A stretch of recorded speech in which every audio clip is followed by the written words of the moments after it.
আসসালামু আলাইকুম। Audio books by বুক ব্যাংকে আপনাদেরকে স্বাগতম। এখন পড়ছি আমি মেজর ডালিম বলছি এর ষষ্ঠ পর্ব। ছোট ভাই স্বপন এবং বাল্যবন্ধু কাজী কামাল উদ্দিনের সাক্ষাৎ পেলাম। একদিন সকালে ধর্মনগর থেকে ক্যাপ্টেন খায়রুল আনাম আমায় জানালো স্বপন ও বদি অফিসার্স কোর্সে যোগদানের জন্য তারা মূর্তি যাবার পথে ধর্মনগর পৌঁছেছে। ওরা আমার খোঁজ করছে, আমি ওদের পাঠিয়ে দিতে বললাম। হঠাৎ একদিন ধর্মনগর থেকে বন্ধু ক্যাপ্টেন আনাম আমাকে জানালো আমার ছোট ভাই স্বপন এবং একান্ত বন্ধু কাজী কামাল উদ্দিন মূর্তির পথে এসে পৌঁছে আমার খোঁজ করছে। তাকে অনুরোধ জানালাম ওদের আমার কাছে পাঠিয়ে দিতে। কয়েকদিনের মধ্যেই ওরা এসে পৌঁছালো। স্বপনকে এভাবে কাছে পাবো সেটা ভাবতেও পারিনি। ওদের কাছে পেয়ে খুবই খুশি হয়েছিলাম। আত্মীয় পরিজনদের সব খবরাখবরই পেলাম তাদের কাছ থেকে। শুনলাম ঢাকা শহরে ওদের দুঃসাহসিক গেরিলা অভিযানের লোমহর্ষক কাহিনী। মুক্তিযুদ্ধের শুরুতেই স্বপন, বদি, কাজী, জুয়েল, রুমি, আলম, আজাদ, সাচো বর্ডার পেরিয়ে ২ নং সেক্টরের মেঘালয় ক্যাম্পে ট্রেনিং নিয়ে ঢাকায় ফিরে গিয়ে গেরিলা তৎপরতায় কাঁপিয়ে তোলে ঢাকা শহর। পর্যায়ক্রমে তাদের সাথে যোগ দেয় চুল্লু, ফাজলে, মুক্তার, হারিস, তৈয়ব আলী, উলফাত, সামাদ, ফতে আলী, মেওয়া, জিয়া, ভুলু, সাইদ এবং আরও অনেকেই। ওদের উপর দায়িত্ব দেওয়া হয়েছে ঢাকায় অবস্থান করে বিভিন্ন অপারেশন পরিচালনা করা, যাতে সারা বিশ্ব বাংলাদেশের মুক্তিযুদ্ধের খবর ছড়িয়ে পড়ে। শুধু তাই নয়, তাদের ওই ধরনের গেরিলা তৎপরতায় এটাও প্রমাণিত হবে যে পুরো বাংলাদেশ খান সেনাদের নিয়ন্ত্রণে রয়েছে বলে যে সরকারি প্রচারণা চালানো হচ্ছে সেটাও সত্যি নয়। Jurain, Gulbag power station, Siddhirganj power station, Dholaikhal, Jatrabari, Green Road, Intercon, Farmgate, Dhanmondi ২ নং সড়ক প্রভৃতি জায়গায় একটার পর একটা দুঃসাহসিক সফল অভিযান চালিয়ে খান সেনাদের নাস্তানাবুদ করে তুলেছিল ওরা। ওদের প্রতিটি মাথার জন্য ২,০০০ টাকা পুরস্কার ঘোষণা করেছিল পাকিস্তানের সামরিক সরকার। এতে কোনো ফল হয়নি।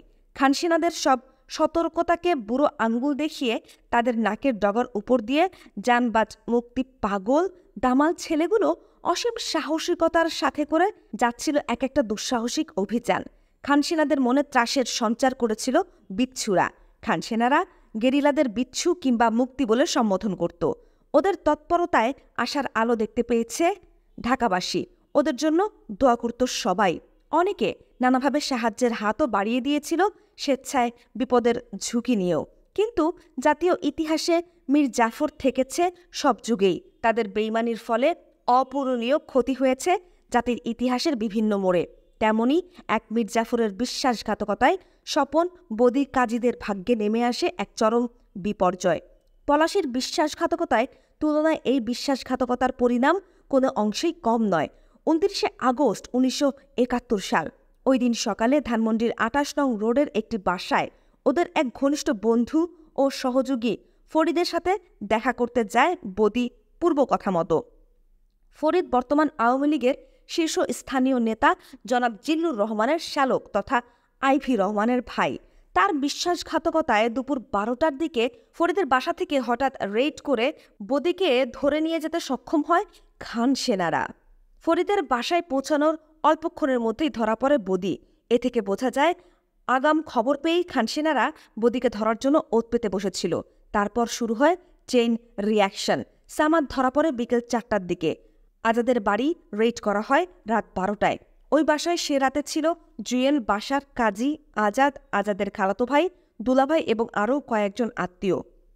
সবাইকে ধরে নিয়ে যায় পাক আর্মি। রেড চলাকালে আচমকা তদারককারী এক ক্যাপ্টেনের ওপর ঝাঁপিয়ে পড়ে, তার হাতের স্টেন গান ছিনিয়ে নিয়ে এলোপাথারি গুলি ছুটতে ছুটতে সবাইকে হতভম্ব করে দিয়ে রাতের অন্ধকারে পালিয়ে যেতে পেরেছিল একমাত্র কাজী। আলমদের বাসাতেও রেড করা হয় রাত ১২টার পর। সেখানে ধরা পড়ে আলমের ফুপা আব্দুর রাজ্জাক এবং তার ছেলে মিজানুর রহমান। আলম বাসায় না থাকায় ধরা পড়ার হাত থেকে সে যাত্রায় বেঁচে যায়। আজাদের বাসা আলমদের বাসার কাছাকাছি।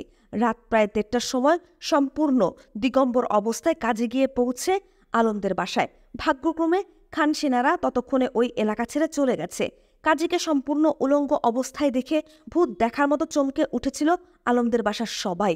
আলমের ছোট বোন তাড়াতাড়ি একটা লুঙ্গি কাজীর হাতে দিয়ে তক্ষুনি দূরে পালিয়ে যেতে অনুরোধ জানায়। খান সেনারা এখানেও এসেছিল জানতে পেরে কাজী কাপড়টা পরে নিয়ে দৌড়ে পালিয়ে যায়। হাটখোলায় শাহাদত চৌধুরী মানে সাচদের বাড়ি থেকে ধরা পড়েন সেজুদুল্লাহ ভাই বেলায়েত চৌধুরী রাত 2টোর পর।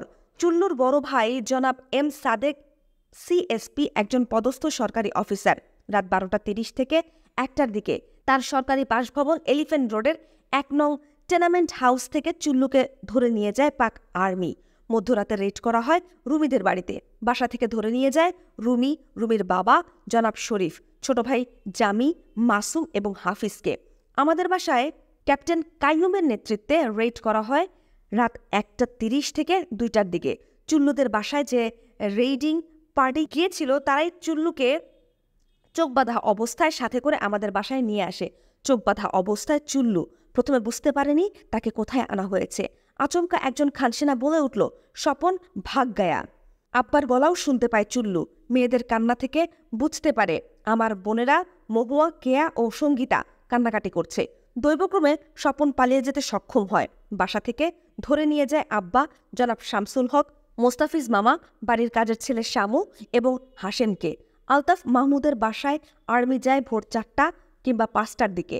সামাদকে সঙ্গে নিয়ে আর্মি গিয়েছিল ওই বাড়িতে। আলভি ওই রাতে সেই বাড়িতেই ছিল। নাম লুকিয়ে উর্দুতে নিজের নাম আব্দুল বারাক বলায় আলভি ধরা খাওয়া থেকে বেঁচে যায়। খানসেনারা ধরে নিয়ে যায় আলতাফ মাহমুদ, তার 4 শ্যালক রসুল এবং নাসেরকে। এইভাবে স্বাধীনতা সংগ্রামের ইতিহাসে ঢাকায় গেরিলাদের সবচেয়ে কার্যকারী এবং সফল দলটি বিশ্বাসঘাতকতার চক্রান্তের ফলে বিলুপ্ত হয়ে যায়। পালাবার পর কাজী ও স্বপনের দেখা হয় তাদের বেস ক্যাম্প ধোলাইখালে। সেখান থেকে মেলাঘর। সেখানে তাদের দুজনকেই সিলেক্ট করা হয় অফিসার্স ট্রেনিং কোর্সের জন্য। কিন্তু দুজনেরই কোনো ইচ্ছা ছিল না অফিসার্স কোর্সে যোগ দেবার। তারা অনেক অনুরোধ জানিয়েছিল মেজর খালেদ মোশাররফ এবং ক্যাপ্টেন হায়দারকে তাদেরকে অস্ত্রশস্ত্র দিয়ে আবার ঢাকায় পাঠাবার জন্য। তারা চাইছিল ফিরে গিয়ে বন্দি সাথীদের মুক্ত করতে। জীবন গেলেও ক্ষতি নেই, তবু একটা শেষ চেষ্টা করে দেখতে চায় তারা। নিজেদের যোগ্যতা সম্পর্কে আত্মবিশ্বাস ছিল তাদের। যদি মেজর খালেদ এবং ক্যাপ্টেন শিশুর পরিবারকে পাক বাহিনী সুরক্ষিত দুর্গ ঢাকা ক্যান্টনমেন্টে বন্দি অবস্থা থেকে উদ্ধার করে নিয়ে আসতে পেরে থাকে, তারা তবে তাদের পক্ষে বদি জুয়েল রুবিদেরকে ছাড়িয়ে আনাটা অসম্ভব হবে কেন? তাদের আবেগ, অনুভূতি, সহমর্মিতা মেজর খালেদের মনকে স্পর্শ করলেও ঠিক সেই ক্ষণে তাদের ফেরত পাঠানো কোনো ক্রমেই ফলপ্রসূ হবে না ভেবেই তাদের অফিসার্স কোর্সে পাঠাবার সঠিক সিদ্ধান্তটাই নিয়েছিলেন মেজর খালেদ একজন অভিজ্ঞ কমান্ডার হিসেবে। আমার কাছে পৌঁছেও তারা একই প্রস্তাব দেয়, কিন্তু আমিও মেজর খালেদের সিদ্ধান্তকে সমর্থন করে তাদের অফিসার্স কোর্সে যোগদান করাই যুক্তিসঙ্গত হবে বলে মত প্রকাশ করি। অগত্যা অনিচ্ছা সত্ত্বেও মূর্তিতে চলে যায় কোর্সে জয়েন করার জন্য। ভারতের নীলনকশা এবং মুজিবনগর সরকার।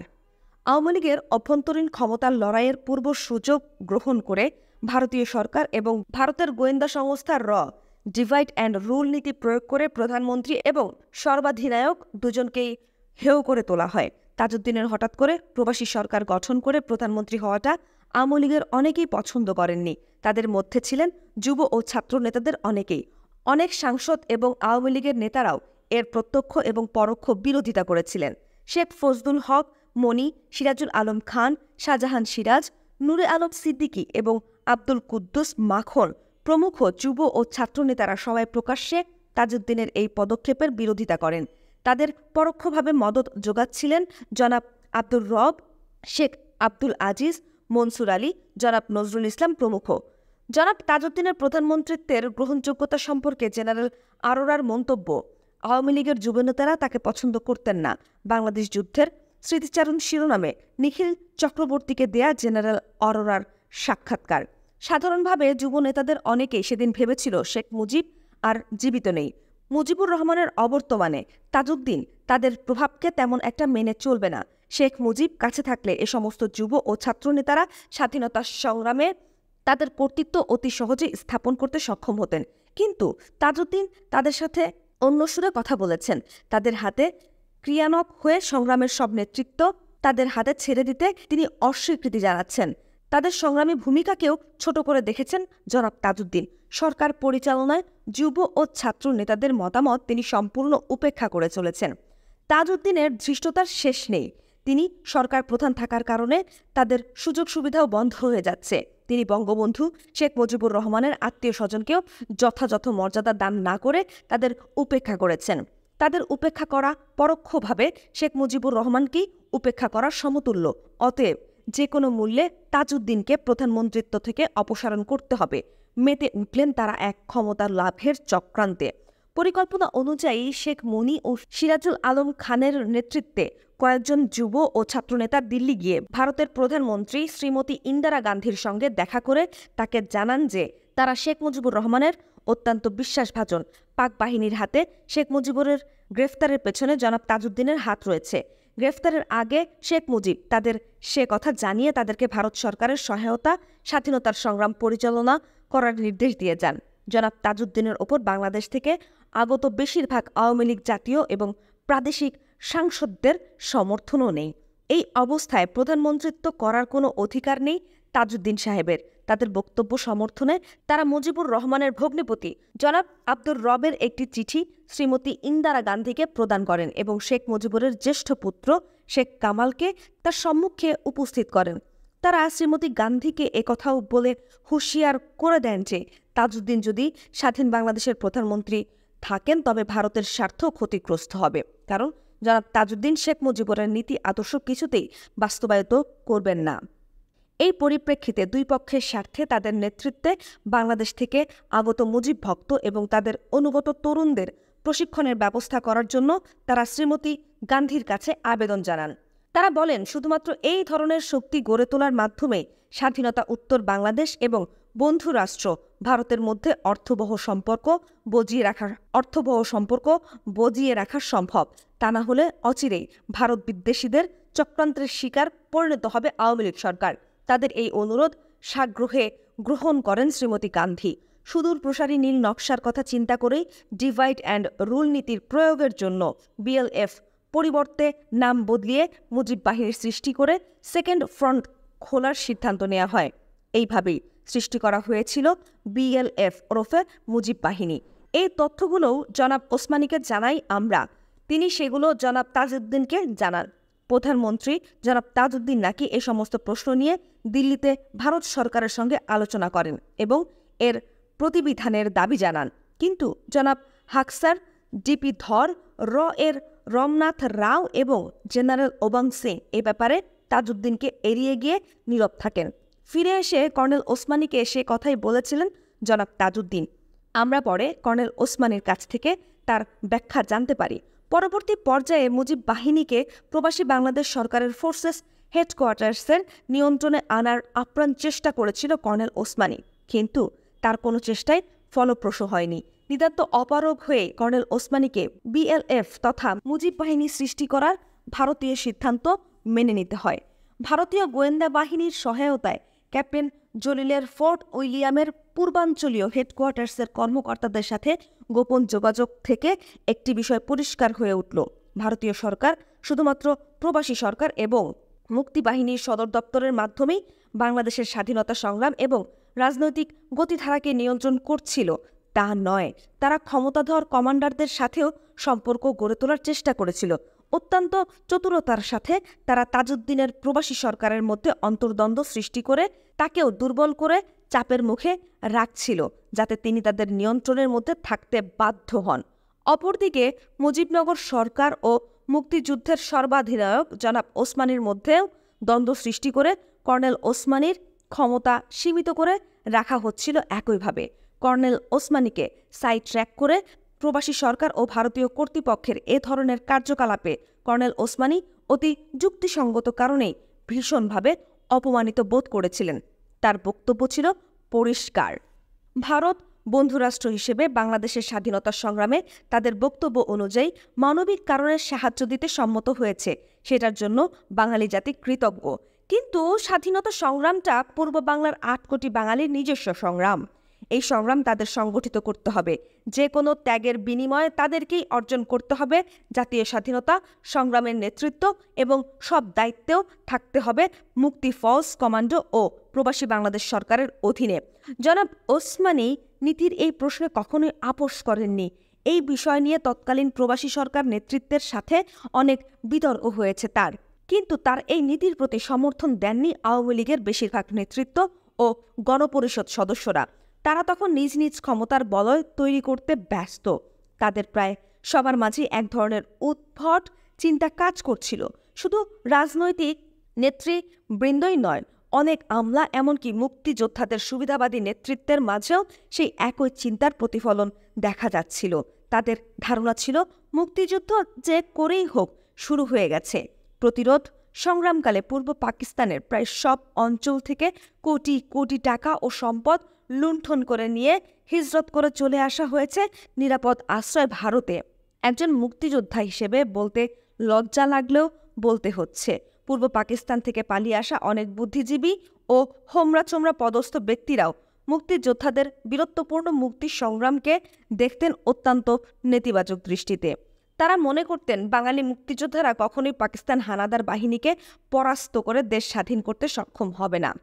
পাকিস্তান বাহিনীকে পরাজিত করতে সরাসরি ভারতীয় সেনাবাহিনীর হস্তক্ষেপ অবশ্যই অতি প্রয়োজনীয়। রক্তক্ষয়ী দীর্ঘস্থায়ী সংগ্রামে অংশগ্রহণ করার ইচ্ছা অথবা যোগ্যতা তাদের অনেকেরই ছিল না। যুদ্ধের ঝুঁকি এবং কষ্ট ও ত্যাগ স্বীকার করতেও তারা ছিলেন নারাজ। এতে করেই তাড়াতাড়ি হজ শেষ করে প্রবাসী জীবনের কষ্ট থেকে রেহাই পেয়ে দেশে ফিরে লুটপাটের কালো টাকায় আয়েশ জীবন খুব তাড়াতাড়ি আবার শুরু করতে পারা যাবে একমাত্র ভারতীয় বাহিনীর প্রত্যক্ষ হস্তক্ষেপের মাধ্যমে। ভারতে হজ করার স্ট্যাম্প যখন একবার নিতে সক্ষম হয়েছেন তারা, তখন দেশে ফেরার পর তাদের রাজ কায়েম করার পথে বাধা কোথায়? তাই যত তাড়াতাড়ি সম্ভব দেশটাকে স্বাধীন করে দেবার জন্য তাদের একাংশ গোড়া থেকেই ভারত সরকারের বিভিন্ন মহলে জোর লবিং শুরু করে দিয়েছিল। সমস্ত প্রবাসী সরকারের মধ্যে শুধুমাত্র দুজন শুরু থেকে শেষ পর্যন্ত এই ধরনের উদ্যোগের বিরোধিতা দৃঢ়তার সাথে করে গিয়েছিলেন। তাদের একজন হলেন কর্নেল ওসমানী এবং দ্বিতীয় ব্যক্তি হলেন জনাব খন্দকার মোশতাক আহমদ। এই দুজন ছাড়া সিনিয়র রাজনৈতিক নেতৃত্ব প্রায় সবাই এবং আমাদের উচ্চপদস্থ প্রভাবশালী ব্যক্তিদের অনেকেই ভারতের প্রত্যক্ষ হস্তক্ষেপের মাধ্যমে বাংলাদেশের স্বাধীনতা লাভের পক্ষপাতিত্ব করেছিলেন। পরবর্তীকালে সিজারিয়ান অপারেশনের মাধ্যমে বাংলাদেশের প্রিম্যাচিওর বার্থের জন্য মূলত এরাও দায়ী ছিলেন অনেকাংশে, কিন্তু বেশিরভাগ মুক্তিযোদ্ধা আমলাতন্ত্রের তরুণ সদস্যরা এভাবে অপরের কৃপায় বাংলাদেশকে স্বাধীন করার উদ্যোগের ঘোর বিরোধী ছিলেন। এই নিয়ে প্রবীণদের সাথে তরুণদের দ্বন্দ্ব ক্রমশই বেড়ে উঠছিল প্রতিদিন। ভারত সরকারের স্বীকৃতি এবং সামরিক হস্তক্ষেপ। সুদূর প্রসারী পরিকল্পনা ও প্রস্তুতির পরই ভারত বাংলাদেশ অস্থায়ী সরকারকে স্বীকৃতি দেবার সিদ্ধান্ত নেয়। সামরিক হস্তক্ষেপের বিষয়টিও ছিল সুচিন্তিত। এই ঘটনার পর আওয়ামী লীগের অন্তর্দ্বন্দ্ব প্রকাশ্যে রূপ নেয়। ভারত সরকার চিন্তিত হয়ে পড়ল এবং বাংলাদেশ সমস্যার একটি আশু সমাধানের জন্য মরিয়া হয়ে উঠল। মুক্তি সংগ্রাম দীর্ঘস্থায়ী হলে অবস্থা তাদের নিয়ন্ত্রণের বাইরে চলে যাবে, সেটা ছিল তাদের মূল আশঙ্কা। এই অবস্থার পরিপ্রেক্ষিতে জনাব তাজউদ্দিন প্রবাসী সরকারের তরফ থেকে ভারত সরকারকে বোঝালেন, দুপক্ষের স্বার্থ রক্ষার্থে বাংলাদেশ প্রবাসী সরকারকে স্বীকৃতি দিয়ে অনতি বিলম্বে ভারত সামরিক অভিযান চালিয়ে বাংলাদেশকে স্বাধীন করে ফেলতে হবে। ভারত সরকার তাজউদ্দিন সরকারের আবেদনে সন্তুষ্টি প্রকাশ করলেও হঠাৎ করে তখনই এককভাবে বাংলাদেশকে স্বীকৃতি দিতে রাজি হল না। শ্রীমতী ইন্দিরা গান্ধী ঠিক করলেন বিশ্ব নেতৃবৃন্দ, বিশেষ করে পরাশক্তিধর দেশগুলোর মনোভাব জানার পরই এ ব্যাপারে সিদ্ধান্ত নেবেন। তিনি আমেরিকা, সোভিয়েত ইউনিয়ন এবং পশ্চিম ইউরোপের কয়েকটি দেশে এক ঝটিকা সফরে বেরিয়ে পড়লেন। সবখানেই তিনি নেতৃবৃন্দের সাথে বাংলাদেশ সমস্যা এবং ভারতের অবস্থান সম্পর্কে আলোচনা করলেন। বর্বর শ্বেত সন্ত্রাসের ফলে আগত শরণার্থীদের মানবিক কারণে ভারতের মাটিতে আশ্রয় দেওয়ার জন্য নেতারা ভারত সরকারের প্রশংসা করলেও মার্কিন যুক্তরাষ্ট্র এবং পশ্চিম ইউরোপীয় দেশগুলোর নেতারা বাংলাদেশ সমস্যাকে পাকিস্তানের একটি অভ্যন্তরীণ সমস্যা হিসেবেই আখ্যায়িত করেন এবং পরিষ্কারভাবে ইন্দিরা গান্ধীকে জানিয়ে দেন এই সমস্যার পরিপ্রেক্ষিতে সরাসরিভাবে ভারতীয় যে কোনো সামরিক পদক্ষেপ তাদের জন্য উদ্বেগের কারণ হয়ে উঠবে। শরণার্থীদের কষ্ট লাঘবের জন্য এবং ভারতের উপরে যে অর্থনৈতিক চাপের সৃষ্টি হয়েছে সেটা কমানোর জন্য পর্যাপ্ত পরিমাণ আর্থিক ও সামগ্রিক সাহায্যের প্রতিশ্রুতি দিয়েছিলেন সব নেতারাই।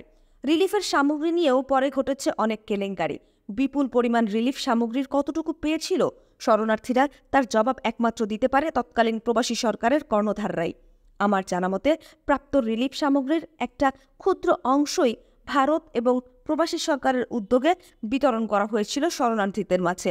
রিলিফ সামগ্রীর সিংহভাগই বেমালুম হজম করে নিয়েছিল ভারত সরকার।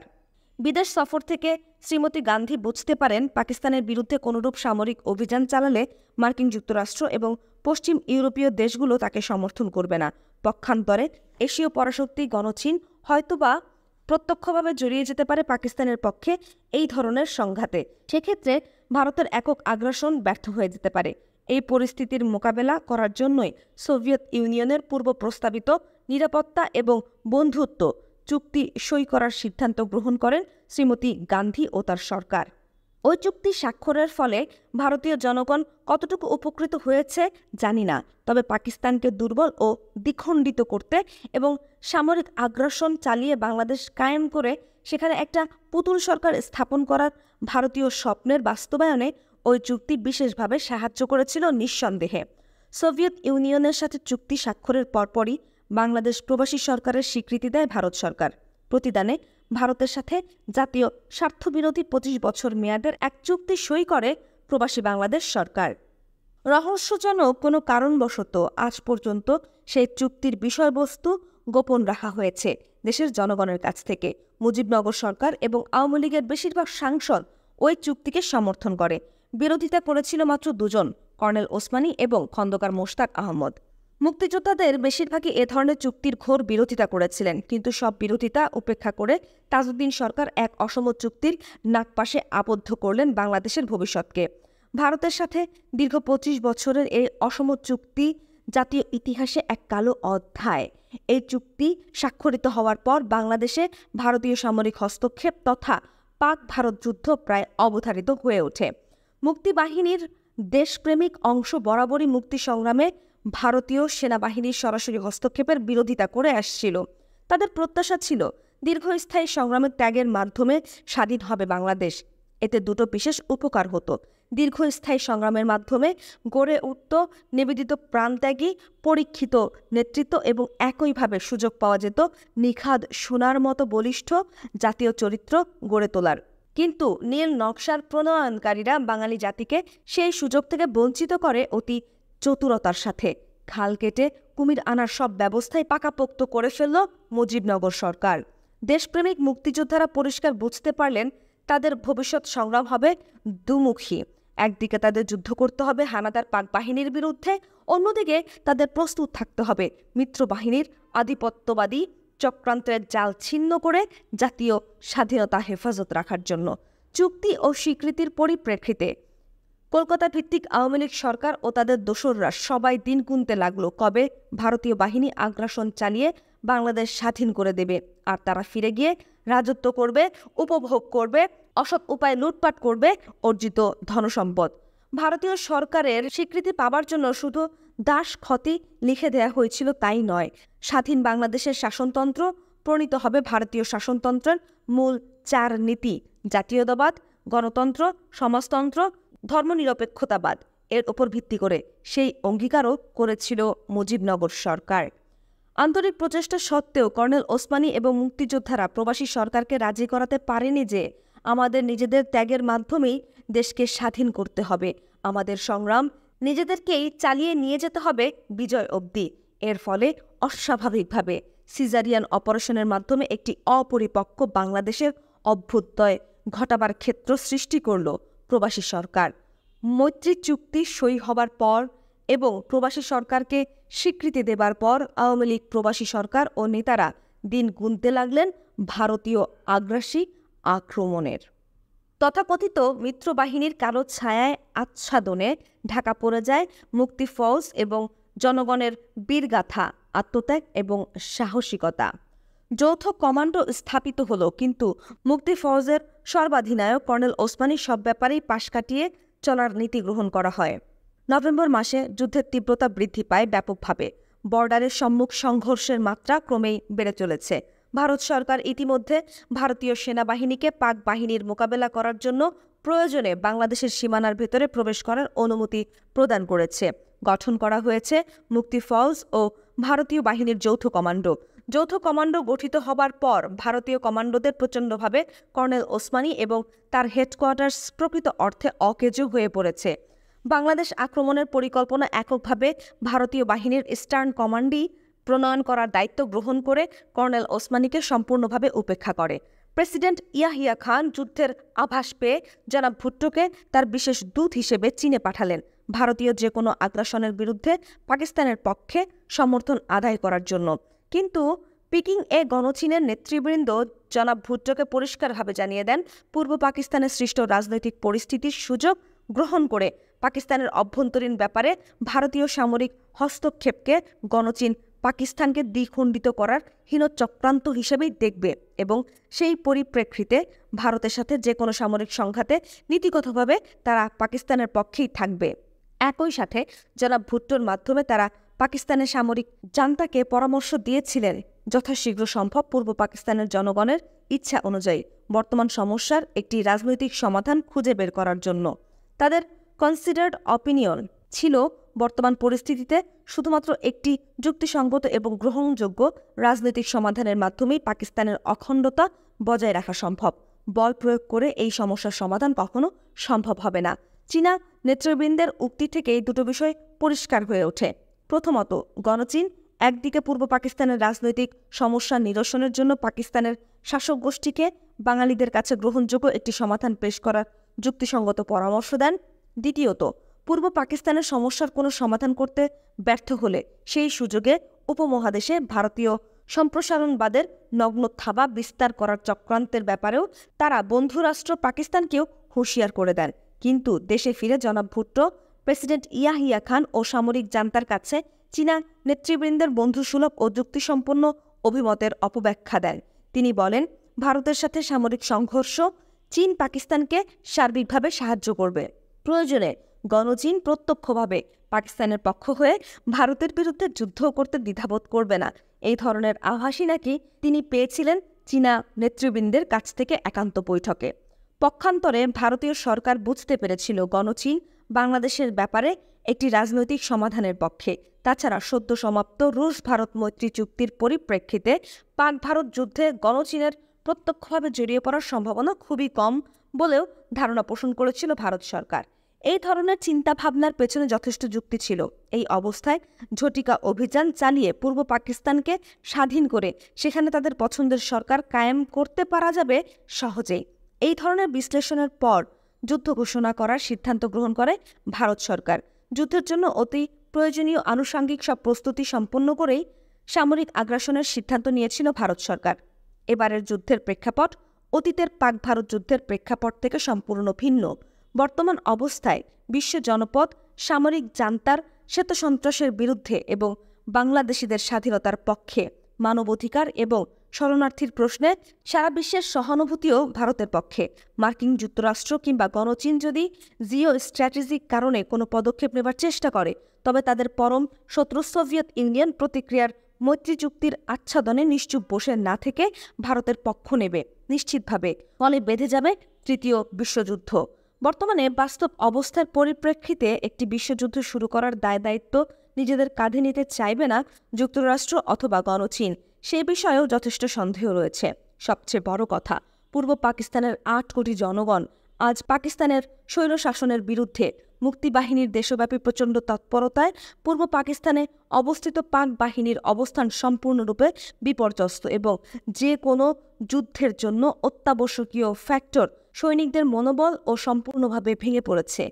খান সেনারা সার্বিকভাবে শুধু দুর্বল হয়ে পড়েছিল তাই নয়, তাদের strategic locations, line of communications, defensive positions, supply point, reinforcement capability, battle tactics, logistics support লাইনে সমস্ত গুরুত্বপূর্ণ গোপনীয় বিষয়ে সব খবরাখবরই এখন রয়েছে ভারতীয় সেনাবাহিনীর নখদর্পণে। এসব খবর সংগ্রহ করা হয়েছে মুক্তিবাহিনীর ইন্টেলিজেন্স ইউনিট এবং সেক্টরগুলোর নিজস্ব গোয়েন্দা তৎপরতার মাধ্যমে। বাংলাদেশের আপামর জনসাধারণের বিরোধিতার মুখে পূর্ব পাকিস্তানে পশ্চিমাদের জবরদখল আজ অযৌক্তিক হয়ে পড়েছে। শত্রুপক্ষের অবস্থান বর্তমানে টোটালি আনস্টেবল।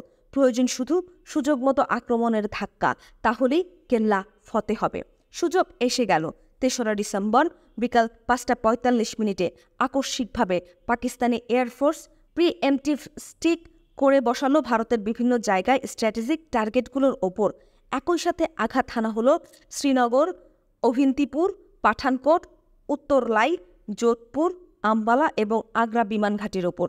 ঠিক সেই সময় শ্রীমতী ইন্দিরা গান্ধী কলকাতায় এক জনসভায় ভাষণ দিচ্ছিলেন। বিমান হামলার খবর তাকে দেয়া মাত্র তিনি মুহূর্তেই সিদ্ধান্ত নিয়ে এই জনসভাতেই পাকিস্তানের বিরুদ্ধে সর্বাত্মক পাল্টা আক্রমণের ঘোষণা দিলেন।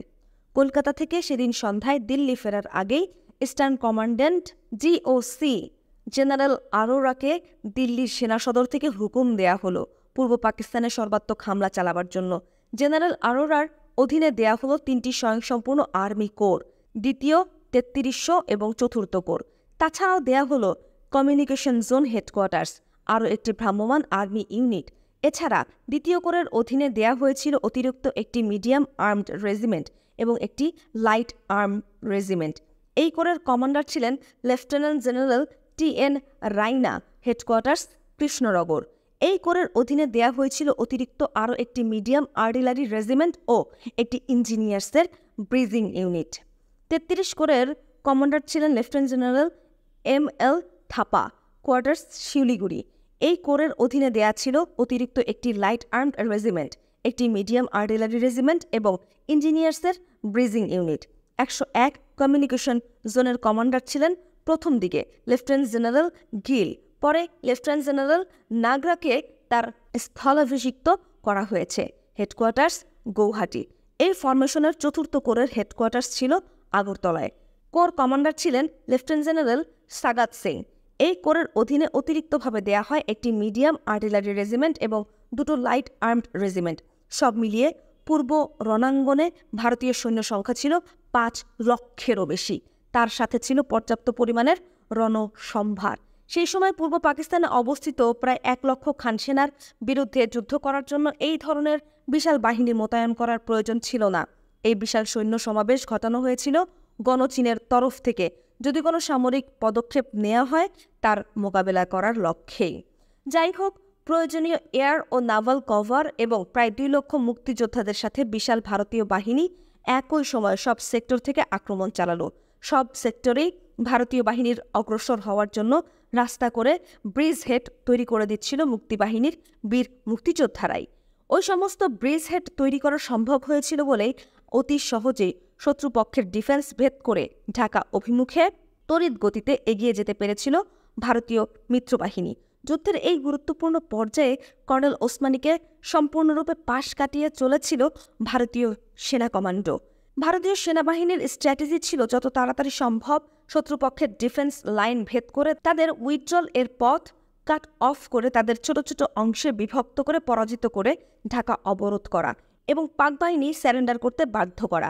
বাংলাদেশে অবস্থিত পাক বাহিনী তাদের চেয়ে সংখ্যায় 6 থেকে 7 গুণ বড় ভারতীয় বাহিনী এবং মুক্তি ফৌজের প্রচণ্ড আক্রমণের মুখে মাত্র 12 দিনের যুদ্ধে অতি করুণ অবস্থায় আত্মসমর্পণ করতে বাধ্য হয়। বাংলাদেশের জনগণের অসহযোগিতা এবং মুক্তিবাহিনীর দুঃসাহসিক গেরিলা তৎপরতা পাক বাহিনীর যুদ্ধ স্পৃহা এবং মনোবল একদম নষ্ট করে দিয়েছিল। অন্য সব কারণের মধ্যে এটাই ছিল প্রধান কারণ যার জন্য পাক বাহিনীকে অতি স্বল্প সময়ের যুদ্ধে শোচনীয়ভাবে পরাজয় বরণ করে নিয়ে আত্মসমর্পণ করতে হয়েছিল। এইভাবে 16 ডিসেম্বর 1971 সালে পাক বাহিনীর আত্মসমর্পণের ফলে স্বাধীনতা লাভ করে বাংলাদেশ। 16 ডিসেম্বর ঢাকার রেসকোর্স ময়দানে আত্মসমর্পণ অনুষ্ঠানে মুক্তি ফৌজের কমান্ডার ইন চিফ এবং যৌথ কমান্ডের প্রধান কর্নেল ওসমানীর আমন্ত্রণে মিত্রবাহিনীর কমান্ডার জেনারেল আরোরা স্বাধীন বাংলাদেশে আসবেন এবং যৌথ কমান্ডের তরফ থেকে ইনস্ট্রুমেন্ট অফ স্যারেন্ডারে যৌথ কমান্ডের শীর্ষ ব্যক্তি কর্নেল ওসমানী স্বাক্ষর করবেন। সেটাই ছিল সমগ্র জাতির প্রত্যাশা। কিন্তু ঘটনা ঘটে ঠিক তার বিপরীত। ইনস্ট্রুমেন্ট অফ স্যারেন্ডারে যৌথ কমান্ডের তরফ থেকে স্বাক্ষর দান করার সৌভাগ্য লাভ করলেন জেনারেল আরোরা। শুধু তাই নয়, অদৃশ্য অঙ্গুলি হলেন মুক্তি ফৌজের সর্বাধিনায়ক কর্নেল ওসমানীকে 16 ডিসেম্বর ঐতিহাসিক স্যারেন্ডার সিরিমনিতে উপস্থিত থাকার সৌভাগ্য থেকেও বঞ্চিত করা হলো। কেন তাকে তার ন্যায্য অধিকার থেকে বঞ্চিত করে সেদিন জেনারেল আরোরাকে সমগ্র জাতি এবং বিশ্ব পরিসরে বিজয়ী শক্তির একচ্ছত্র অধিকর্তা হিসেবে জাহির করা হলো, সেই রহস্য উদ্ঘাটন আজ অবধি হয়নি। এই গুরুত্বপূর্ণ বিষয়টি বিশদ বিশ্লেষণের দাবিদার এ থেকে জানা যাবে ভারতীয় নীল নকশা এবং প্রবাসী সরকারের নতজানু নীতির অনেক কিছুই। কর্নেল ওসমানী চেয়েছিলেন স্বাধীন বাংলাদেশে মুক্তিফৌজের সর্বাধিনায়ক হিসেবে তিনি অভিনন্দন জানাবেন মিত্রবাহিনীর জুনিয়র পার্টনার জেনারেল অরোরাকে। এতে করে বিশ্ব পরিসরে এটাই প্রমাণিত হবে মূলত মুক্তিযোদ্ধাদের প্রচেষ্টাতেই স্বাধীন হয়েছে বাংলাদেশ। ভারতীয় বাহিনী সহায়ক শক্তি হিসেবে সাহায্য করেছে মাত্র। কিন্তু ভারতীয় সরকার তার এই প্রস্তাবে সম্মত হয়নি। উল্টো ভারত সরকার দাবি জানায় ইনস্ট্রুমেন্ট অব সারেন্ডারে স্বাক্ষর করবে ভারতীয় বাহিনীর অধিনায়ক। উদ্দেশ্য পরিষ্কার, বিশ্ববাসী জানুক পাক ভারত যুদ্ধে ভারতের বিজয়ের ফলেই সৃষ্টি হয়েছে স্বাধীন বাংলাদেশ। বাংলাদেশের স্বাধীনতা ভারতের দান।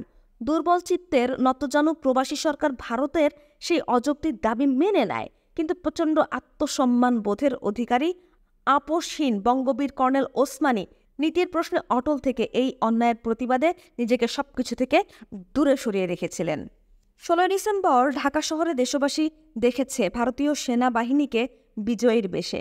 তাদের ঘিরে রেখেছিল বিএলএফ, মুজিব বাহিনী এবং রাতারাতি গজিয়ে ওঠা 16 ডিভিশনের সদস্যরা।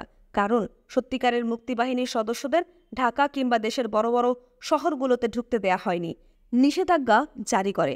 ভারতীয় বাহিনীর প্রাধান্য জাহির করার জন্যই এই আদেশ জারি করা হয়েছিল। প্রকৃত মুক্তিফৌজের যোদ্ধারা ঢাকা এবং অন্যান্য শহরগুলোতে আসার অনুমতি পান 16 ডিসেম্বরের অনেক পরে। এই ধরনের চক্রান্তের ফলে বিশাল ভারতীয় সেনাবাহিনীর আগমনে বাধাগ্রস্ত হয়ে শুকিয়ে গেল মুক্তিযুদ্ধের নিজস্ব ধারা। কালো ছায়ার আধারে ঢাকা পড়ে গেল মুক্তিযোদ্ধাদের বীরত্ব, আত্মত্যাগ। হারিয়ে গেল অনেক রক্তের বিনিময়ে অর্জিত তাদের জয়গাথা। আচমকা হোঁচট খেয়ে মুখ থুবড়ে পড়ল মুক্তিযুদ্ধের চেতনা। জাতীয় মুক্তির স্বপ্ন হয়ে উঠল সুদূর পরাহত। ভারতীয় বাহিনীর প্রত্যক্ষ হস্তক্ষেপে জাতি স্বাধীনতার সঠিক মূল্য অনুধাবন করার সুযোগ থেকেও বঞ্চিত হলো। এজন্যই আজ অবধি ক্ষমতা বলয়ে যারা অবস্থান করছে সে সমস্ত বুদ্ধিজীবী, সামরিক, বেসামরিক আমলা এবং রাজনীতিবিদদের মধ্যে অতি কম দামে স্বাধীনতা এবং জাতীয় স্বার্থ বিকিয়ে দেবার নেক্কারজনক প্রতিযোগিতা দেখা যাচ্ছে। কিন্তু মুক্তিযুদ্ধকে যদি তারা নিজস্ব ধারায় বয়ে যেতে দেওয়া হতো, তবে দখলদার বাহিনীর পাশবিক নৃশংসতার শিকার হতে হতো আরও অনেককেই। রক্তাহুতি দিতে হতো প্রতিটি পরিবারকে। এইভাবে অর্জিত স্বাধীনতা আমাদের প্রত্যেকের কাছেই হয়ে উঠত এক অমূল্য ধন। এক সাগর রক্তের বিনিময়ে কষ্টার্জিত সেই পবিত্র স্বাধীনতাকে যেন কোনো ষড়যন্ত্র অঙ্কুরে নস্যাৎ করে দিত পরীক্ষিত মুক্তিযোদ্ধা এবং ত্যাগী সচেতন জনতা। দুর্ভাগ্য, তৎকালীন দুর্বল রাজনীতি নেতৃত্বের চরম বিশ্বাসঘাতকতায় খাদহীন বলিষ্ঠ জাতীয় চরিত্র গঠন করার ন্যূনতম সময় ও সুযোগ থেকে বঞ্চিত হলাম আমরা। 1970 সালে পাকিস্তানের সংবিধানের অধীনে জেনারেল ইয়াহিয়ার সরকার এলএফও লিগ্যাল ফার্ম ওয়ার্ক এর আওতায় পাকিস্তানের অখণ্ডতা বজিয়ে রাখার ওয়াদা করে নির্বাচন করেন শেখ মুজিব এবং তার দল আওয়ামী লীগ।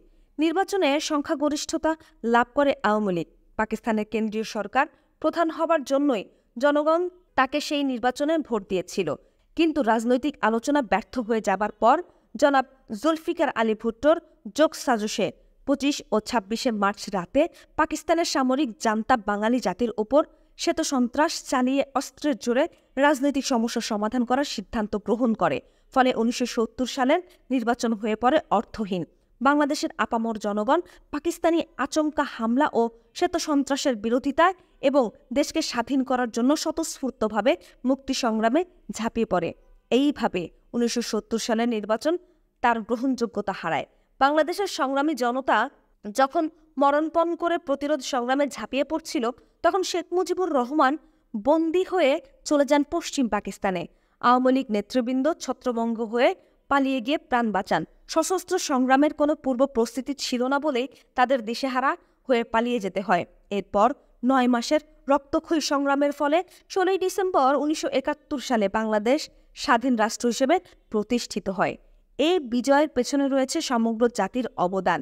সেক্ষেত্রে এই জাতীয় সংগ্রামের নেতৃত্বের একমাত্র দাবিদার হয়ে কোন যৌক্তিকতায় আওয়ামী লীগ স্বাধীন বাংলাদেশের রাষ্ট্রীয় ক্ষমতা দলীয়ভাবে কবজা করে নিল, তার জবাব অবশ্যই খুঁজে বের করতে হবে দেশপ্রেমিক ঐতিহাসিকদের ভবিষ্যৎ প্রজন্মের জন্য। 1972 সালের অক্টোবর মাসে লন্ডনে জনাব এ কে খন্দকার ও মইনুল হাসানের মধ্যে প্রায় 4 ঘণ্টা দীর্ঘ এক আলাপ হয়। স্বাধীনতা যুদ্ধের ইতিহাসে মুক্তিযুদ্ধ ও ভারত সম্পর্কের মূল্যায়নের জন্য সেই আলোচনার সারাংশ এখানে লিপিবদ্ধ করার প্রয়োজনীয়তা অনুভব করছি। যুদ্ধকালে গ্রুপ ক্যাপ্টেন খন্দকার ছিলেন বাংলাদেশ মুক্তি ফৌজের ডেপুটি চিফ অফ স্টাফ এবং জনাব মইদুল হাসান ছিলেন প্রধানমন্ত্রীর নীতি নির্ধারণের ক্ষেত্রে একজন পরামর্শদাতা। তাদের কথোপকথন থেকে বোঝা যায় ভারতীয় কর্তৃপক্ষ কর্নেল ওসমানীকে বাইপাস করে মূলত যোগাযোগ রক্ষা করতেন জনাব তাজউদ্দিন এবং খন্দকার সাহেবের সাথে। যুদ্ধ সংক্রান্ত বিষয়ে বেশিরভাগ আলোচনাও হতো গ্রুপ ক্যাপ্টেন খন্দকার সাহেবের সাথেই। General Aurora, brigadier Jacob, brigadier গুপ্তই ছিলেন মূলত তাদের কাউন্টার পার্ট। জনগণের স্বতঃস্ফূর্ত উদ্যোগে বীর বাঙালি মুক্তিযোদ্ধারা যে স্বাধীনতা সংগ্রাম শুরু করেন তার যথার্থ মূল্য ভারত কখনোই দিতে চায়নি। এই নিয়ে মুক্তি ফৌজের কমান্ডারদের সাথে ভারতীয় কর্তৃপক্ষের দ্বন্দ্ব শুরু হয় প্রথম থেকেই।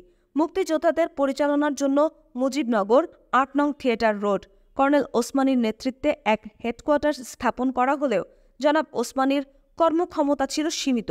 জুলাই মাস অবধি মুক্তিযুদ্ধ কমান্ডাররা হেডকোয়ার্টার্সের কাছ থেকে তেমন কোনো সাহায্যই পাননি। সংগ্রাম পরিচালনা করার জন্য বিভিন্ন সেক্টর কমান্ডাররা সম্পূর্ণভাবে নিজেদের উদ্যোগেই মুক্তিযুদ্ধ চালিয়ে যাচ্ছিলেন। এই প্রসঙ্গে এভিএম খন্দকার বলেন, আমি যখন কলকাতায় গিয়ে পৌঁছালাম তখন দেখলাম যে হেডকোয়ার্টার্সের সাথে সেক্টর কিংবা সাবসেক্টর কমান্ডারদের মধ্যে কোনো যোগাযোগ নেই। এই পর্যায়ে ভারত আমাদের সংগ্রামে তেমন কোনো সাহায্যই দেয়নি। আমাদের মুক্তিযুদ্ধ সম্পর্কে স্পষ্ট ধারণা লাভ করাও তাদের পক্ষে সম্ভব হয়নি। ফলে কোনো সঠিক নীতিও গড়ে তুলতে পারেনি তারা। তবে তারা তখন চাচ্ছিল স্বাধীনতা যুদ্ধের ইস্যুটা জিয়ে থাক। ভারতীয় নীতি নির্ধারকরা চাচ্ছিল স্বাধীনতা যুদ্ধের ধারাবাহিকতা এবং গতি প্রকৃতি থেকে বাংলাদেশের স্বাধীনতা সংগ্রাম ও সংগ্রামীদের বুঝে নিয়ে তারা তাদের নীতি চূড়ান্ত করবে। চূড়ান্ত নীতি নির্ধারণ করার সময় পর্যন্ত সমস্ত বিষয়টাকে তাদের নিয়ন্ত্রণে রাখতে তৎপর হয়ে উঠেছিল তারা।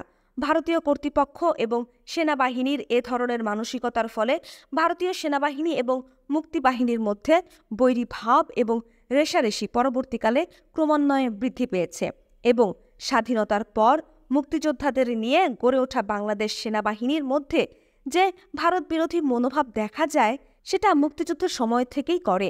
এই প্রসঙ্গে জনাব খন্দকার আরও বলেন, মুক্তি ফৌজ ও ভারতীয় বাহিনীর মধ্যে বিরোধ মুক্তিযুদ্ধের প্রথম লগ্ন থেকেই দানা বেঁধে উঠেছিল বিভিন্ন কারণে। সেই সেন্টিমেন্ট, আবেগ, অনুভূতি বিভিন্ন ঘটনার মধ্যে দিয়ে, বিভিন্ন ডিসঅ্যাপয়েন্টমেন্টের মধ্যে দিয়ে ক্রমশ আরও বেড়েছে। মুক্তিযুদ্ধে ভারতীয় সাহায্য ও সহযোগিতার ব্যাখ্যা দিতে গিয়ে গ্রুপ ক্যাপ্টেন খন্দকার বলেছেন, মে, জুন, জুলাই, আগস্ট পর্যন্ত ভারতের ইনভলভমেন্ট ছিল অতি সামান্য। যা ছিল তা মোটামুটিভাবে মুক্তিবাহিনীর জন্য কিছু যৎসামান্য হালকা অস্ত্রশস্ত্র, গোলাবারুদ সরবরাহ, কিছু লজিস্টিক সাপোর্টের বেশি কিছুই নয়। মুক্তিফৌজ কমান্ডারদের মূলত শত্রুপক্ষের কাছ থেকে ছিনিয়ে নেওয়া অস্ত্রশস্ত্র ও যুদ্ধ সম্ভারের ওপর নির্ভর করেই চালিয়ে যেতে হচ্ছিল স্বাধীনতা সংগ্রাম। মুক্তিফৌজ সেক্টর কমান্ডারদের জুলাই মাসের কনফারেন্সের কথা আগেই বলা হয়েছে। সেখানে সিদ্ধান্ত গ্রহণ করা হয় 2 লক্ষ মুক্তিযোদ্ধাকে ট্রেনিং দিয়ে গেরিলা হিসেবে বাংলাদেশের ভেতরে পাঠানো হবে। এই প্রসঙ্গে গ্রুপ ক্যাপ্টেন খন্দকারের বক্তব্য প্রাণিধানযোগ্য। তিনি বলেন, সেক্টর কমান্ডারদের মিটিং এর পর একদিন জেনারেল আরোরা এলেন। মিটিং হলো।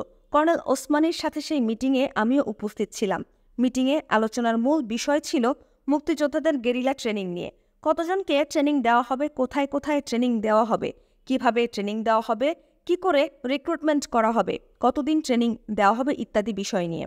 জেনারেল আরোরা প্রস্তাব দিলেন 5000 গেরিলা ট্রেনিং এর ব্যবস্থা করলেই হবে।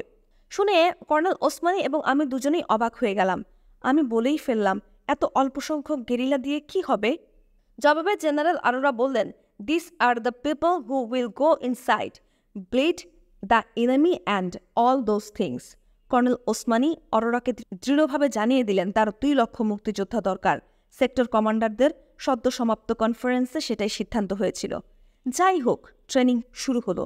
ট্রেনিং শেষ করে গেরিলারা ফিরে আসলো। কিন্তু তারপর একটা বিরাট সমস্যা দেখা দিল। এই সমস্যাটার জন্য পুরোপুরি দায়ী ভারত সরকার। ট্রেনিংয়ের পর ভারতীয় আর্মি সম্পূর্ণভাবে তাদের নিজেদের অধীনে রাখার সিদ্ধান্ত গ্রহণ করল। এতে ভীষণ বিরূপ প্রতিক্রিয়া হলো। ট্রেনিংপ্রাপ্ত গেরিলাদের বিভিন্ন সেক্টর থেকে রিক্রুট করা হয়েছিল। ট্রেনিংয়ের পর তারা নিজ নিজ সেক্টরে ফিরে গিয়ে তাদের প্রিয় সেক্টর কমান্ডারদের অধীনে যুদ্ধ করবে, এটাই ছিল তাদের আশা। ভারতীয় সেনা কমান্ডারদের অধীনে যুদ্ধ করতে তারা রাজি হলো না। ভারতীয় বাহিনী ট্রেনিংপ্রাপ্ত গেরিলাদের তাদের নিয়ন্ত্রণে নিয়ে দেশের ভেতরে তাদের কমান্ডারের আওতায় পাঠানোর সিদ্ধান্ত গ্রহণ করেছে, সেটা আমাদের হেডকোয়ার্টার্সকে জানতেও দেয়া হয় নাই। মুক্তিযোদ্ধাদের ইচ্ছার বিরুদ্ধে কিছু কিছু জায়গায় জোর করে ইন্ডিয়ান কমান্ডাররা গেরিলাদের পাঠায় মূলত লুটপাট করে নিয়ে আসার জন্য। যুক্তি হিসেবে তাদের বলা হয়, মুক্তিযুদ্ধ চালাতে হাতিয়ার এবং সাথে টাকা পয়সাও প্রয়োজন রয়েছে। মুক্তিযোদ্ধারা এই ধরনের অমানবিক অপারেশন এবং ইন্ডিয়ান আর্মির অধীনতার বিরুদ্ধে বিদ্রোহী হয়ে তাদের নিজ নিজ সেক্টরে পালিয়ে যায়।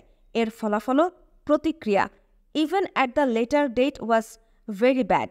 মুক্তিযোদ্ধারা did not like the way Indian army wanted them to be used. অল্প সময়ের মধ্যেই সব সেক্টরে এই সম্পর্কে তিক্ততা ছড়িয়ে পড়ে। ফলে মুক্তিযোদ্ধা ও ভারতীয় সেনাবাহিনীর মাঝে অবিশ্বাসের জন্ম হয়। এই খবর জানাজানি হয়ে যাবার পর মুক্তিযোদ্ধাদের সেক্টর কমান্ডারদের দাবি অনুযায়ী আমাদের হেডকোয়ার্টার্স থেকে চাপ দেয়া হয়, আমাদের এই ট্রেইনড গেরিলাদের বাংলাদেশি কমান্ডারদের হাতে না দিলে this will B a disaster. বাংলাদেশের প্রশিক্ষিত গেরিলা এবং মুক্তিযোদ্ধাদের বাংলাদেশি সেক্টর কমান্ডারদের হাতে দিতেই হবে। এই সম্পর্কে ভারতীয় মিলিটারি হাই কমান্ডের প্রথম থেকেই প্রচুর অনীহা থাকা সত্ত্বেও ভারতীয় রাজনৈতিক নেতৃবৃন্দ অনিচ্ছা সত্ত্বেও নেহায়েত নিরুপায় হয়ে আমাদের চাপের মুখে নতি স্বীকার করে নিতে বাধ্য হয়েছিল। পরবর্তী পর্যায়ে অবশ্য মুক্তি ফৌজদের কাউন্টার ফোর্স হিসেবে ভারতীয় গোয়েন্দা বাহিনী র এবং সেনাবাহিনীর মিলিত চেষ্টায় গঠিত হয়েছিল বিএলএফ। সে এক অন্য অধ্যায়। ভারতীয় নেতৃত্বের এ ধরনের মনোভাবের দুটো কারণ হতে পারে। প্রথমত, বাংলাদেশের স্বাধীনতা সংগ্রামের ফিল্ড কমান্ডার্স এবং মুক্তিযোদ্ধাদের ভারত সম্পূর্ণভাবে বিশ্বাস করেনি, তাই তারা সবসময় মনে করত এদের ওপর নির্ভর করা যায় না। দ্বিতীয়ত, তাদের মনে এমন একটা ধারণা বদ্ধমূল হয়ে উঠেছিল যে শেষ পর্যন্ত তাদের সরাসরি যুদ্ধের বিজয়ের ফল হিসেবে স্বাধীনতা লাভ করবে বাংলাদেশ। তাই পাক বাহিনীকে দুর্বল করার জন্য গেরিলা বাহিনী এবং মুক্তিযোদ্ধাদের নিজেদের নিয়ন্ত্রণে রেখে তাদের শুধু ব্যবহার করতে হবে সীমিত লক্ষ্যে। কিন্তু মুক্তিযোদ্ধা কমান্ডারদের বৃহৎ অংশ এবং সদস্যরা চেয়েছিলেন দখলদার বাহিনীর বিরুদ্ধে প্রয়োজনে দীর্ঘস্থায়ী সংগ্রাম পরিচালনা করে নিজেদের প্রচেষ্টায় তারা স্বাধীন করবেন তাদের মাতৃভূমি, কিন্তু তেমনটি হয়নি। আমার মনে হয় এখানে মুক্তি বাহিনী এবং ভারতীয় নেতৃবৃন্দ ও সেনাবাহিনীর মধ্যে একটা গ্যাপ হয়ে গেছে। আমাদের সামরিক নেতৃবৃন্দের বক্তব্য ছিল পরিষ্কার, আমরা আমাদের দেশকে স্বাধীন করব। যুক্তরাষ্ট্র ভারত মুক্তিকামী বাংলাদেশের স্বাধীনতা সংগ্রামে সাহায্য করলে আমরা অবশ্যই সেই সাহায্যকে অভিনন্দন জানাবো, কিন্তু necessarily this is our struggle and we have to fight it ourselves. তাছাড়া শুধু ভারত কেন, পৃথিবীর যে কোনো দেশ আমাদের সংগ্রামে সাহায্য করতে চাইলে আমরা তা সানন্দে গ্রহণ করব। মোট কথা, স্বাধীনতা সংগ্রামের প্রশ্নে ভারত ও আমাদের মধ্যে অ্যাপ্রোচ অফ মিউচুয়াল কনফিডেন্স ছিল না বা কখনো গড়ে ওঠেনি because of their overall policy. এ কথাও সত্য, যুদ্ধক্ষেত্রে অনেক সেক্টরে ইন্ডিয়ান কমান্ডারদের কার্যকলাপে মুক্তিযোদ্ধাদের মনে সন্দেহের উদ্বেগ হয়। ভুল বোঝাবুঝির সৃষ্টিও হয়েছে অনেক ক্ষেত্রে। সত্যি কথা বলতে গেলে 9ই আগস্ট রুশ ভারত চুক্তি সই হওয়ার আগ পর্যন্ত বাংলাদেশের মুক্তিযুদ্ধ পরিচালিত হয়েছিল বাঙালি মুক্তিযোদ্ধাদের নিজের চেষ্টায়। 9 আগস্টের পরই ভারত সরাসরিভাবে যুদ্ধের প্রস্তুতি গ্রহণ করা শুরু করে এবং বাংলাদেশের ব্যাপারে Indian army really started talking closer interest. Moidul Hasan এ পর্যায়ে জিজ্ঞাসা করেন, ভারতীয় বাহিনীর প্রত্যক্ষ হস্তক্ষেপ ছাড়া বাংলাদেশ বোধহয় স্বাধীনতা পেত না, কি বলেন? খন্দকার সাহেব মইদুল হাসান সাহেবের সাথে ভিন্নমত পোষণ করে বলেন, যদিও মুজিবনগরের অনেকে, এমনকি আমাদের মন্ত্রিসভার অনেকেই হতাশা বোধ করতেন, সংসদ সদস্যদের অনেকেই ইয়াহিয়া খানের সাধারণ ক্ষমা ঘোষণার সুযোগ নিয়ে ফিরে যাবার চিন্তা ভাবনা করেছিলেন। মুক্তিবাহিনীর তৎপরতায় অস্থানীয় হয়ে হতাশা বোধ করতেন। দীর্ঘস্থায়ী সংগ্রামের কথা শুনলেই আঁতকে উঠতেন, ভাবতেন কি হচ্ছে, দেশে বোধহয় আর ফিরে যাওয়া যাবে না। এই ধরনের পরিস্থিতিতেও আমি দৃঢ়ভাবে বিশ্বাস করতাম মুক্তি ফৌজের গেরিলা তৎপরতা বেড়ে গেলে পাকিস্তান ভারতের বিরুদ্ধে আক্রমণ চালাবে বলে যুক্তির অবতারণা করে যারা আমাদের মুক্তি সংগ্রামের গতি নিয়ন্ত্রণ করার চেষ্টা করেছিলেন তাদের সেই মুক্তি ছিল সম্পূর্ণ ভুল এবং উদ্দেশ্য প্রণোদিত। পক্ষান্তরে আমরা যদি আমাদের সংগ্রামের তীব্রতা প্রথম থেকেই বাড়াতে সক্ষম হতাম, তবে আমাদের প্রচণ্ড গেরিলা তৎপরতার মুখে পাকিস্তান দখলদার বাহিনীকে অতি অল্প সময়ের মধ্যেই আত্মসমর্পণ করতে হতো মুক্তি ফৌজের কাছে, কারণ they had no chance to fight. Their moral was completely shattered and the losses would have been approachable to them. সংবাদ ২৬শে মার্চ ১৯৯০। জনাব মইদুল হাসান জবাবে বলেছিলেন, আপনার চিন্তাভাবনায় যুক্তি থাকলেও ভারতীয়রা ভেবেছিল অন্যরকম। তারা চেয়েছিলেন বাংলাদেশের স্বাধীনতা সংগ্রামে মুক্তিযোদ্ধাদের অবদানকে প্রতিষ্ঠিত করতে। এতে ভারত এক ঢিলে দুই পাখি বধ করতে সক্ষম হয়। প্রথমত ১৯৬৫ সালের পাক ভারত যুদ্ধে প্রতিরোধ নিয়ে নিজেকে উপমহাদেশের প্রধান সামরিক শক্তি হিসেবে প্রতিষ্ঠিত করতে সক্ষম হয় ভারত। দ্বিতীয়ত বাংলাদেশের ওপর তাদের নিয়ন্ত্রণ রাখার যৌক্তিকতা অর্জন করা। আওয়ামী লীগকে ক্ষমতায় বসানো হলো আদর্শিক দেউলিয়াপানা, কোন্দল এবং ভাঙন। ক্ষমতায় বসানো হলো আওয়ামী লীগকে। যদিও দেশ স্বাধীনতা লাভ করে ১৬ ডিসেম্বর ১৯৭১, কিন্তু সৈয়দ নজরুল ইসলামের প্রবাসী সরকার এবং মন্ত্রিসভার আগমন ঘটে ২২ ডিসেম্বর ১৯৭১-এ। ঢাকায় এসেই তাজউদ্দিন সরকার ঘোষণা করেন তাদের সরকার বিপ্লবী সরকার, বাংলাদেশের সমাজতন্ত্র প্রতিষ্ঠা করাই তাদের লক্ষ্য। যদিও ১৯৭০-এর নির্বাচনে আওয়ামী লীগের নির্বাচনী ইশতেহারে সমাজতন্ত্রের কোনো অঙ্গীকার ছিল না। সমাজতন্ত্রের শৃঙ্খলে বাংলাদেশের জনগণ কখনোই নিজেদের বন্দী করতে আগ্রহী ছিল না। তাদের সর্বকালের দাবি ছিল অর্থনৈতিক স্বাধীনতা এবং সামাজিক ন্যায় বিচার।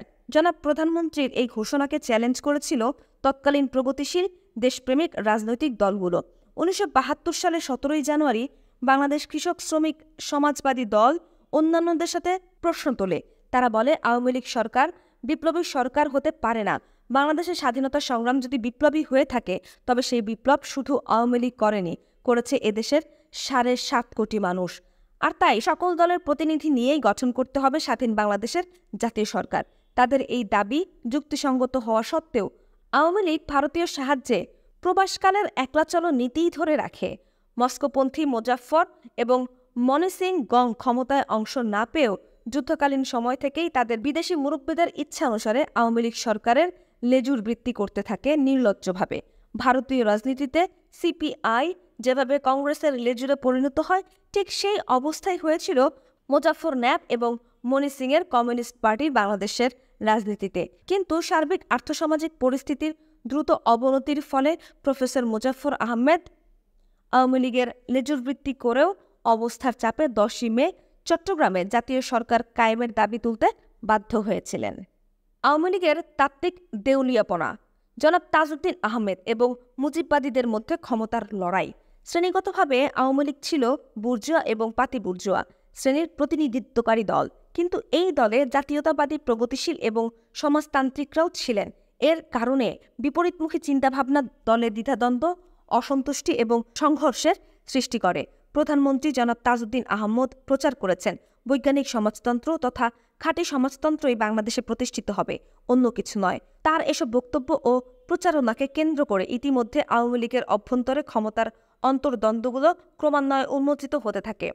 ক্রমবর্ধমান সমস্যার মোকাবেলার জন্য ১৯৭২ সালের ১০ই মে চট্টগ্রামে এক জনসভায় আওয়ামী লীগের লেজুর দল ন্যাপের সভাপতি জনাব মুজাফফর আহমদ সর্বদলীয় সরকার গঠনের আহ্বান জানাতে বাধ্য হন। আগেই বর্ণিত হয়েছে, মুক্তিযুদ্ধকালীন সময়ে মুক্তিযোদ্ধাদের ওপর অনাস্থা ও যুদ্ধোত্তর বাংলাদেশে আওয়ামী লীগের রাজনৈতিক নেতৃত্বের প্রতি যে কোনো হুমকির মোকাবেলা করার জন্য তৎকালীন ভারতীয় প্রধানমন্ত্রী শ্রীমতী ইন্দিরা গান্ধীর বিশেষ উপদেষ্টা, ভারতের অন্যতম কূটনীতিবিদ জনাব ডিপি ধরের পরামর্শে এবং বাংলাদেশের প্রবাসী সরকারের একাংশের বিশ্বাসঘাতকতায় মুক্তিবাহিনীর পাশাপাশি ভারতীয় গোয়েন্দা সংস্থা র এবং ভারতীয় সেনাবাহিনীর তত্ত্বাবধানে গড়ে তোলা হয়েছিল বিএলএফ, পরবর্তীকালে মুজিব বাহিনী। বাংলাদেশের ৪ জন ছাত্র নেতা ভারতীয় সরকারের এই পরিকল্পনা বাস্তবায়িত করার বিষয়ে বিশেষ উদ্যোগ গ্রহণ করেছিল। এই চতুরঙ্গ তোফায়েল রাজ্জাক, শেখ মনি ও আব্দুর রাজ্জাক পরবর্তীকালে বাংলাদেশের ৪ খলিফা নামে প্রসিদ্ধ লাভ করেন। তাদের একজন জনাব তোফায়েলকে দিয়ে ১৭ ফেব্রুয়ারি ১৯৭২ ঘোষণা করা হলো, মুজিববাদ কায়েম করব। মুজিববাদের ৪ স্তম্ভ: গণতন্ত্র, সমাজতন্ত্র, জাতীয়তাবাদ এবং ধর্মনিরপেক্ষতা। তিনি মুজিববাদের একটি ব্যাখ্যাও দিলেন। তিনি বলেন, মহান মার্কিন নেতা আব্রাহাম লিঙ্কন আমেরিকার জনগণকে গণতন্ত্র ও স্বাধীনতা দিয়েছিলেন, কিন্তু সমাজতন্ত্র দিতে পারেননি। কার্ল মার্কস সমাজতন্ত্রের স্থপতি, কিন্তু তার দর্শন ছিল না গণতন্ত্র এবং স্বাধীনতা। মুজিববাদের রয়েছে দুটোই, গণতন্ত্র এবং সমাজতন্ত্র। সুতরাং মুজিববাদ বিশ্বের তৃতীয় মতবাদ কিংবা রাজনৈতিক দর্শন। তিনি আরও বলেন, পুঁজিবাদ ও কমিউনিজমের মধ্যে একটি দৃষ্টান্ত হিসেবে মুজিববাদ কায়েম করে সোনার বাংলাদেশ গড়ে তুলতে হবে। তিনি বাংলাদেশের জনগণকে মুজিববাদ প্রতিষ্ঠার সংগ্রামে জাতীয় বিপ্লব আখ্যা দিয়ে তাতে ঝাঁপিয়ে পড়ার জন্য উদ্যত্ত আহ্বান জানান। জনাব তাজউদ্দিনকে চ্যালেঞ্জ করার জন্যই জনাব তোফায়েলের মাধ্যমে মুজিববাদ নামক এক উদ্ভট এবং অদ্ভুত রাজনৈতিক দর্শনের উপস্থাপনা করা হয়। ৩রা জানুয়ারি ১৯৭২ সালে পাকিস্তান সরকার এক ঘোষণার মাধ্যমে শেখ মুজিবকে মুক্তি দেয়া হবে বলে খবর প্রচারণা করেন। যুব নেতৃবৃন্দ বাংলাদেশে ফিরে মুজিব পরিবারের অনুকম্পা ও সহানুভূতি লাভের আশায় জনাব তাজউদ্দিন আহমদ সম্পর্কে কদার্য প্রচারণা নতুন করে শুরু করেন। তারা বলেন, শেখ মুজিবের প্রতি তাজউদ্দিনের কোনো আনুগত্য ও শ্রদ্ধাবোধ নেই। স্বাধীনতা সংগ্রামের কৃতিত্বের দাবিদার তিনি একাই হতে চান। তারা আরও বলেন, শেখ মুজিব স্বাধীনতার ঘোষক, সেটাও জনাব তাজউদ্দিন স্বীকার করেন না। তাছাড়া শেখ মুজিবকে উপেক্ষা করার আর একটি নজির এই যে তিনি তাকে অস্থায়ী সরকারের প্রধানমন্ত্রী না করে ক্ষমতার অভিলাষে নিজেকেই প্রধানমন্ত্রী বানান এবং শেখ মুজিবকে শুধুমাত্র সাংবিধানিক ক্ষমতাহীন রাষ্ট্রপতি করার সিদ্ধান্ত গ্রহণ করেন। তার এই উদ্দেশ্য সৎ হলে তিনি শেখ মুজিবকে প্রধানমন্ত্রী বানিয়ে নিজে উপমন্ত্রী হিসেবে স্বাধীনতা সংগ্রাম ও প্রবাসী সরকার পরিচালনা করতে পারতেন। এমনইভাবে তাজউদ্দিনের প্রতি শেখ মুজিব ও তার পরিবারের সদস্যদের প্রত্যেকের মন বিষিয়ে তুলেছিলেন তারা। শেখ মনির এতে মুখ্য ভূমিকা ছিল। শেখ মুজিব বাংলাদেশে ফেরার পর উল্লেখিত নেতৃবৃন্দ শেখ ফজলুল হক মনির নেতৃত্বে তাজউদ্দিনের বিরুদ্ধে আরও সক্রিয় হয়ে ওঠেন। শেখ মুজিব যেহেতু স্বাধীনতা সংগ্রামকালে 9 মাস নির্বাসিত ছিলেন পাকিস্তানের কারাগারে, সেই অনুপস্থিতির পূর্ণ সুযোগ গ্রহণ করেছিলেন তারা। তার সামনে কেঁদে মেঝেতে লুটিয়ে পড়া নাটক করে এদের অনেকেই বলেছিলেন, আপনার ভাবমূর্তি ও নেতৃত্ব রক্ষা করার যথাসাধ্য চেষ্টা করে তাজউদ্দিনের বিরাগ ভাজন হয়েছি আমরা। তিনি ফাঁসি কাষ্ঠে ঝুলাবার হুমকি পর্যন্ত দিয়েছেন। শেখ কামালকে জীবনের ঝুঁকি নিয়ে যুদ্ধক্ষেত্রে পাঠাবার হুকুম দিয়েছিলেন তিনি। শুধু আমাদের বিরোধিতায় সেটা সম্ভব হয়নি। আমরা জোর করে তাকে মুজিবনগর হেডকোয়ার্টার্সের কর্নেল ওসমানীর এডিসি হিসেবে রেখেছিলাম। আরও অনেক কিছু বলে তার কান ভারী করতে সক্ষম হয়েছিল কুচক্রী ক্ষমতালিপ্সু যুব নেতৃবৃন্দ। শেখ মুজিব তাদের কথার সত্যতা যাচাই করার সুযোগ পেলেন না, কেননা তার পরিবারের সদস্যগণ আরও রূঢ় ভাষায় তাজউদ্দিনের বিরুদ্ধে তাদের মনের খেদ প্রকাশ করেন শেখ মুজিবের কাছে। এর ফলেই দেশে ফেরা মাত্র একদিন পরই 11 জানুয়ারি 1972 শেখ মুজিব তার দীর্ঘদিনের পরীক্ষিত সহকর্মী জনাব তাজউদ্দিনকে অপসারণ করে স্বয়ং প্রধানমন্ত্রী হয়ে বসলেন। জনাব তাজউদ্দিনকে মন্ত্রী পরিষদ থেকে বাদ না দিলেও তাকে সব ব্যাপারে সম্পূর্ণ উপেক্ষা করে চলতে লাগলেন শেখ মুজিব। প্রশাসনিক ব্যাপারে আবার তিনি যুব নেতৃবৃন্দের উপরই সম্পূর্ণভাবে নির্ভরশীল হয়ে পড়লেন। ফলে যুব নেতৃবৃন্দ জাতীয় পরিসরে সর্বময় ক্ষমতা প্রদর্শনের সুযোগ পেয়ে গেল। তাদের মনোবাঞ্ছনা পূর্ণ হলো। কিন্তু শেখ মুজিবের এই ধরনের আচরণে মনক্ষুণ্ণ হলেন দলের বর্ষিয়ান নেতারা।